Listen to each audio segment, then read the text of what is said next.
Welcome back to study with Tiwari channel. तो जो भी गाइज नए हैं वो चैनल को ज़रूर सब्सक्राइब कर लें और बेल आइकन को प्रेस कर लें, जिससे आने वाली न्यू वीडियो का नोटिफिकेशन आपको मिल सके। तो आज की क्लास को हम शुरू करते हैं और मैं आपको बताना चाहूँगी, यदि आप न्यू हैं तो मेरी रोज़ाना क्लास 6 PM होती है। सिर्फ और सिर्फ 15 मिनट होती है। सिर्फ और सिर्फ कितने मिनट होती है बच्चों? 15 मिनट होती है और 6 PM होती है। तो आप अपने फ्रेंड्स को भी इस क्लास को शेयर करना ना भूलें। तो आज की क्लास को शुरू करते हैं। गुण संधि का उदाहरण है महर्षि, पावक, अम्युदय और मतेक। तो सिंपल सा है। तो आपको जब डबल मात्रा दिखे तो वो वृद्धि संधि का बन जाता है। वो किस में चला जाता है? एग्जाम्पल वृद्धि संधि में। मत धन एक से बनता है मतिक। अभी धन उदय से बनता है अभ्युदय। इसमें यड़ संधि हो गई। गुण संधि पूछी थी, ये ऑप्शन डिलीट, ये ऑप्शन डिलीट। पावक आब आया हुआ है तो ये किसका हो गया? पऊ। धन अक से बनता है पावक, अयादि संधि का एग्जाम्पल हो गया। महर्षि जो एग्जाम्पल है वो गुण संधि का है। महाधन ऋषि से बनता है महर्षि। महाधन ऋषि से क्या बनता है? महर्षि। नेक्स्ट क्वेश्चन कौन सा है? वाक्य रचना में पद क्रम के संबंध में कौन सा कथन सही नहीं है? तो मैं आपको बताना चाहूँगी गाइज, अब नेगेटिव मार्किंग और हो गई है रीट में और सेकंड ग्रेड में भी नेगेटिव है। तो हमेशा ध्यान रखो, ऐसे ही क्वेश्चन आएंगे उसमें थ्योरेटिकल, ना कि आप समझ रहे हो कुछ सिंपल क्वेश्चन आ जाएं, उसमें थ्योरेटिकल आएंगे। यदि आपको पूरा का पूरा कॉन्सेप्ट क्लियर नहीं है तो आप इस क्वेश्चन को हल नहीं कर सकते। आपको पहले पूरा प्रकरण बड़े ध्यान से पढ़ना होगा, उसके बाद आप क्वेश्चन को सही कर सकते हो। तो देखते हैं इसमें कौन सा सही नहीं है। पूर्वकालिक क्रिया मुख्य क्रिया से पहले आती है। सामान्य वाक्य में कर्म कर्ता के बाद आता है। क्रिया विशेषण क्रिया किससे पहले लगाया जाता है। द्विकर्मक क्रिया में मुख्य कर्म पहले और गौड़ कर्म बाद में आता है। तो मुख्य क्रिया में अब देखते हैं इसमें। तो आई होप आप जितने भी स्टूडेंट इस क्लास को देखते हैं वो ज़रूर कमेंट किया करें अपने आंसर के लिए। तो पूर्वकालिक क्रिया में मुख्य क्रिया से पहले आती है, बिल्कुल सही है। पूर्वकालिक क्रिया मुख्य क्रिया से पहले ही आती है। सामान्य वाक्य में कर्म कर्ता के बाद आता है, बिल्कुल सही है। पहले कर्ता आता है, फिर कर्म और फिर क्या आती है? क्रिया। ये भी बिल्कुल सही है। क्रिया विशेषण क्रिया से पहले लगाया जाता है, बिल्कुल सही है। धीरे बोलो, धीरे बोलो। तो बोलना क्या है? इसमें क्रिया है और बोलना क्रिया से पहले क्या आया है? ये क्रिया विशेषण है। कैसे बोलो? धीरे बोलो, रीतिवाचक क्रिया विशेषण हो गया। तो ये बिल्कुल सही है। ये तो तीनों ही सेंटेंस बिल्कुल सही है। द्विकर्मक क्रिया में मुख्य कर्म पहले और गौड़ कर्म बाद में आता है, ये गलत है। आपको पता होगा द्विकर्मक क्रिया में मुख्य कर्म बाद में आता है और गौड़ कर्म कहाँ आता है? पहले आता है। गौड़ कर्म पहले आता है और जो मुख्य कर्म होता है वो बाद में आता है। गौड़ कर्म सजीव होता है और मुख्य कर्म कैसा होता है? निर्जीव होता है। तो ये भी आप अपने माइंड में सेट कर लो। और एक बात मैं आपको बताना चाहूँगी, ये पूछा गया क्वेश्चन है PSI एग्जाम में, किस कर्म के साथ को विभक्ति का प्रयोग किया जाता है? तो जो गौड़ कर्म होता है उसमें तो नहीं होता, जो मुख्य कर्म होता है उसमें विभक्ति का प्रयोग किया जाता है। इनमें से किस शब्द में इल प्रत्यय से नहीं है? इनमें से किस शब्द में इल प्रत्यय नहीं है? जटिल, शामिल, स्नेहिल और फैमिल। बताइए इसका राइट आंसर क्या हो सकता है? जटाधन इल से जटिल, बिल्कुल सही है। स्नेह धन इल से स्नेहिल, बिल्कुल सही है।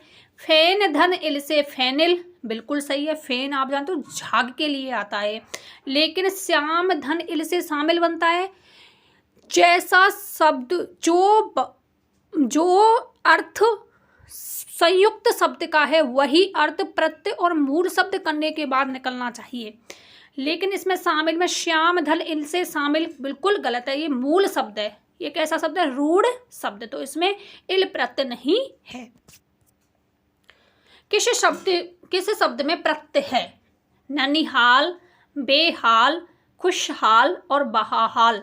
बताइए कौन सा होगा इसका राइट आंसर। आप सभी कमेंट बॉक्स में ज़रूर आंसर दिया करें। आप ये ना सोचें मैं आपके सामने भी बोल रही हूँ और मैं आपके साथ कमेंट बॉक्स में भी मौजूद हूँ। यदि कोई भी डाउट हो तो आप कमेंट बॉक्स में छोड़ सकते हो, मैं उसका आंसर उसी टाइम भी दे सकती हूँ और बाद में जब क्लास होती है तब मैं आपकी जो डाउट है उसको ले लूँगी, जिससे आपका डाउट क्लियर हो सके।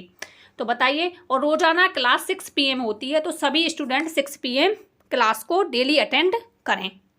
तो देखो, बेधन हाल से बेहाल बहाल, तो इसमें तो हाल मूल शब्द हुआ। खुशहाल खुशदन हाल से खुशहाल, इसमें भी मूल शब्द हुआ।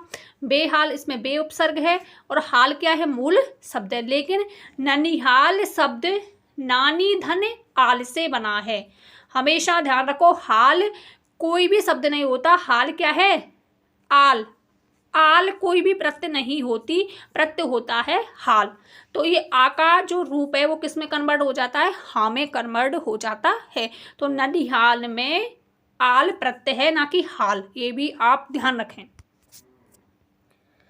नेक्स्ट, किस विकल्प में मुहावरे का भावार्थ सही है। किस विकल्प में मुहावरे का भावार्थ सही है। पेट पर लात मारना, बुरी तरह पीटना, पहाड़ टूटना, अतिवृष्टि होना, बंगले झांकना, बंगले झांकना, इधर उधर देखकर चलना, नाक का बाल होना, अत्यधिक घनिष्ठ शब्द ये बिल्कुल शुद्ध है, घनिष्ठ या प्रिय व्यक्ति होना। तो सही बताना है आपको गाइज, कैसा बताना है, सही। तो बिल्कुल ये सही है, नाक का बाल होना, अत्यधिक घनिष्ठ या प्रिय व्यक्ति होना। नाक का बाल होना अत्यधिक घनिष्ठ मित्र है वो आपका। तो इन तीनों का जो अर्थ है वो मैंने नीचे स्पष्टीकरण में दिया हुआ है, इनको भी आप याद कर सकते हैं।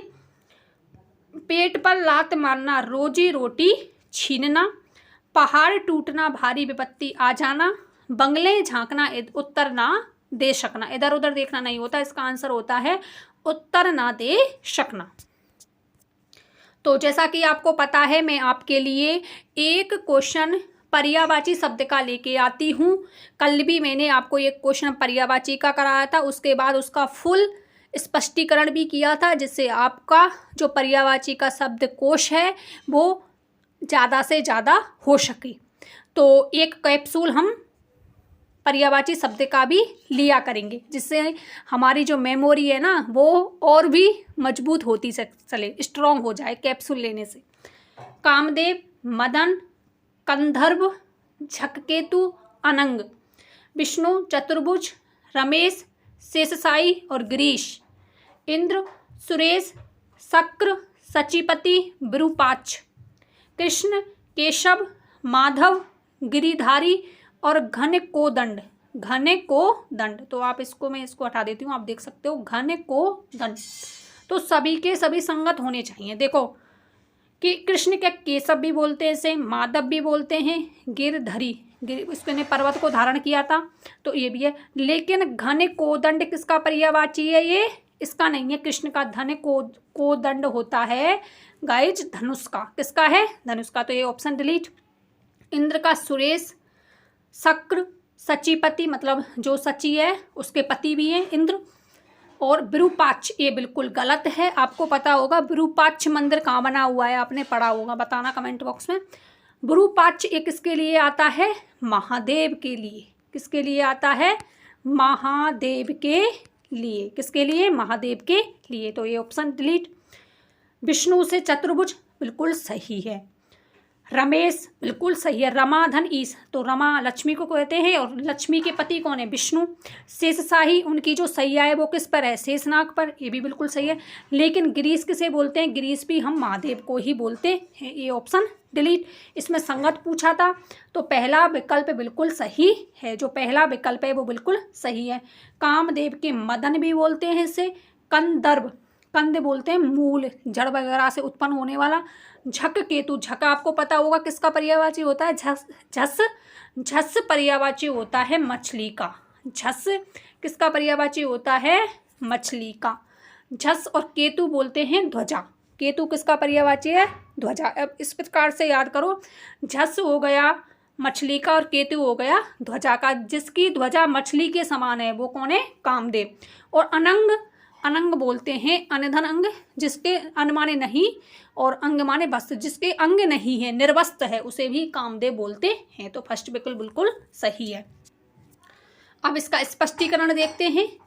विकल्प ए के सभी शब्द कामदेव के पर्यायवाची हैं। तो विकल्प ए कौन सा था बच्चों? ये था। तो ये सारे के सारे किसके पर्यायवाची हैं? कामदेव के। तो कामदेव के अन्य पर्यायवाची कौन कौन से हो सकते हैं उनको भी आप देखना। मनोज भी बोलते हैं इसे, मन है धन जय, मन से जन्म लेने वाला। अनंग, निर्वस्त्र, मथांत ये भी है। प्रद्युम्न ये भी है। मीन केतु, मीन भी मछली को बोलते हैं, चाहे मीन केतु आ जाए या झस केतु आ जाए वो तो मछली ही होगी ना। पंचसर जिसके 5 बाण हैं, बाण, सर बाण का पर्यायवाची है। मकर ध्वज जिसकी मकर ध्वज ये भी है, मकर मछली को ही बोलते हैं। मनसिज, मन से जन्म लेने वाला, ये भी कामदेव को बोलते हैं। रतिपति, रति का जो पति है ये भी है। पुष्प धनबा, पुष्प धनबा बोलते हैं धनुष को, पुष्पों का धनुष है जो, बहुब्रीहि समास हो जाएगा इसमें। तो पुष्प धनबा भी किसको बोलते हैं? कामदेव को। और ए माने नहीं और तनु माने शरीर या वस्त्र, आप बोल सकते हो। तो जिसके वस्त्र नहीं है, जो शरीर नहीं है, वो है कामदेव। तो ये सारे के सारे किसके पर्यायवाची हैं? कामदेव के। देखो 4-5 तो आपने उस क्वेश्चन में पढ़ लिया और ये अन्य हैं। मनोज, अनंग, मन से उत्पन्न होने वाला मनमथ, प्रद्युम्न, मीनकेतु, पंचसर, मकरध्वज, मनसिज, रतिपति और पुष्प धनमा और अतनु, मन मथ, मन मथ। विकल्प बे, जो विकल्प बे आया था इसमें, विकल्प बे में गिरीश शब्द किसका था? महादेव का। तो विकल्प बे में जो गिरीश शब्द है वो महादेव का पर्यायवाची है। तो महादेव के और पर्यायवाची कौन कौन से हो सकते हैं उनको भी देखते हैं। शिव भी बोलते हैं इसे, शंकर, नीलकंठ, विरूपाक्ष, मदन, रिपु। आपको पता होगा मदन किसका पर्यायवाची है? अभी अभी आया है कामदेव का। और रिपु माने शत्रु। तो कामदेव का एकमात्र एक ही शत्रु था, वो था महादेव, जो तीसरी आंख से उसको भस्म कर दिया था। शंभु भी बोलते हैं इसको। त्रिनेत्र भी, त्र्यंबकम, पशुपति पशुओं का जो स्वामी है, आशुतोष, चंद्रमौली, उमाकांत, भूतनाथ, काशीनाथ, गौरीश और दुर्जटी। उनके बालों में क्या है? दुर्जटी। ये भी इसको याद कर लेना। अब तीसरा जो विकल्प था विष्णु के अन्य पर्यायवाची, जनार्दन, चक्रपाणी, चतुर्भुज, अच्युत, गोविंद, मधुरूपी, श्रीश, श्री बोलते हैं लक्ष्मी को। तो लक्ष्मी का पति है ये, श्रीपति, लक्ष्मीपति, चक्रधर, शेषशाही, पद्मनाथ। कल आपने पढ़ा था पद्म किसका था? ये कमल का पर्यायवाची, जो कमल का नाथ है। अब्ज भी हम किसको बोलते हैं? जय आ गया, जन्म लेने वाला, तो कमल। तो अब्ज नाभि, जिसकी नाभि में क्या है? कमल, और कमलापति। ये सारे के सारे विष्णु के पर्यायवाची हैं। जनार्दन, चक्रपाणी, चतुर्भुज, ये किसको बोलते हैं? चतुर्भुज, विष्णु को। अच्युत, गोविंद, मधुरूपी, श्रीश, श्रीपति, लक्ष्मीपति, चक्रधर, शेषशाही, पद्मनाथ, अब्ज नाभि और कमलापति। नेक्स्ट, गणेश के पर्यायवाची कौन कौन से हो सकते हैं? विनायक, गजानन, लंबोदर, गणपति, एकदंत, गिरजानंदन। पार्वती के पुत्र हैं इसलिए नंदन माने पुत्र और गिरजा माने पार्वती। विघ्न नाशक, विघ्नेश, इभा आनंद। आपको पता होगा इम्भा किसका पर्यायवाची है? इम्भ पर्यायवाची है हाथी का, और आनंद माने मुख। इम्भ धन आनंद हाथी का पर्यायवाची हो गया। वक्रतुंड, हेरंब गणेश का ये, मोदक प्रिय और अंबिका इसकी माता है, अंबिके। इंद्र के पर्यायवाची और कौन कौन से होते हैं? देखो इनमें इंद्र के आगे गणेश, देवेंद्र, सुरेंद्र, पुरंदर, मधवा। माधव पूछा जाए तो कृष्ण का होगा और मधवा पूछा जाए तो किसका होगा? इंद्र का। ध्यान रखना इस चीज को। सुरपति, देवराज, मेघराज मेघों के राजा हैं। अलकेश अलकपुरी के जो निवासी हैं। जम्बारी जम्बिक के जो शत्रु हैं। देवेश देवताओं के ईश हैं। जीमूत भावन मैंने कल आपको कराया था, जीमूत बादल का पर्यायवाची है। और जीमूत वाहन किसका है? इंद्र का, क्योंकि वाहन बादल जिसका साधन है, वाहन है, वो कौन है? इंद्र है। तो इस प्रकार से आप संबंध करते हुए रिलेट करो इनको, तभी याद रख सकते हो। जीमूत बादल का हो गया और वाहन किसका हो गया? इंद्र का। तो बादल जिसका वाहन है वो कौन है? इंद्र। बाशब और मधोन, विकल्प दे में जो घने कोदंड था वो धनुष का पार्यव है, शेष सभी कृष्ण के पार्यव थे। तो इसमें हम देख लेते हैं कृष्ण के और धनुष के। तो कृष्ण के तो नॉर्मल हैं, आप जानते भी हो उनको। श्याम, गोपाल, मुरारी, वासुदेव धन ऐसे बना है वासुदेव। राधा रमण, कन्हैया, कान्हा, बंसीधर, गिरिधर, ब्रजेंद्र, यशोदानंदन और देवकी नंदन, ये वेरी मोस्ट हैं धनुष के। धनु, धनवा, चाप, कमान, कारमुख, कोदंड और शरासन। सर माने बोलते हैं सर तो हो जाएगा बाण का। सर किसका पर्यायवाची होगा? बाण का। और आसन जानते हो, आसन बैठना। तो बाण का आसन क्या है? बाण का आसन क्या है? धनुष। बाण का आसन क्या है? धनुष। तो सरासन बाण का, बाण और शरासन धनुष।